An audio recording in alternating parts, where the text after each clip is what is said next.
English 121, Day 15. Understand and Avoid Plagiarism, from the Allen and Bacon Guide. Plagiarism is among the most extreme offenses that you will encounter in the academic world. Plagiarism occurs when you take someone else's work and try to pass it off as your own. Plagiarism will include borrowing another person's ideas without proper citation, and there are several things you should do to avoid plagiarism and several things you should not do so that you are not guilty of plagiarism. On the do side, when citing your sources, make sure that you cite all direct quotes and any borrowed ideas. Just because you put it in your own words doesn't mean you don't have to cite it. If it's someone else's idea, it needs a citation. So make sure that you do keep track of all bibliographic information in your notes as you are reading through your sources.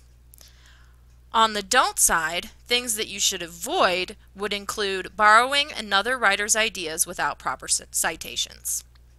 Regarding these rules, really the only exception is common knowledge, which is information that your readers could easily find in general sources. If you find 3 reputable sources who present an idea without citing it, you can pretty much assume that that idea is common knowledge.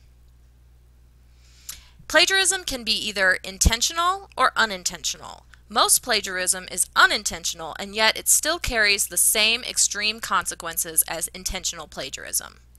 On the accidental side here, you can see that you might use a source too closely when paraphrasing, meaning you haven't put it in your own words enough, or you haven't changed the structure of the sentence enough, or you may simply forget to cite or fail to cite. In the middle, plagiarism that could be either deliberate or accidental would be copying from another source without citing it. Here, on the other hand, on the deliberate plagiarism end of the spectrum, of course it's plagiarism to hire or pay someone else to write your paper, or to borrow, buy, or steal someone else's paper. There are different strategies to keep in mind to avoid plagiarism, whether you're quoting or paraphrasing. When quoting, plagiarism can include borrowing another writer's language without giving the proper credit, and the way to do this is with quotation marks when you're quoting word for word or block indentation. Make sure you put quotes around a passage that you're using word for word, or if it's more than 4 lines, set it off using the block quote method. Plagiarism in paraphrase, on the other hand, is a little more complex. This will include failing to put summaries and paraphrases into your own words, or not changing the passage enough from the original.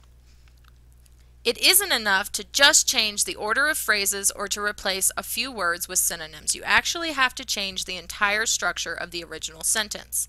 Don't use any wording and change the grammatical structure as a whole.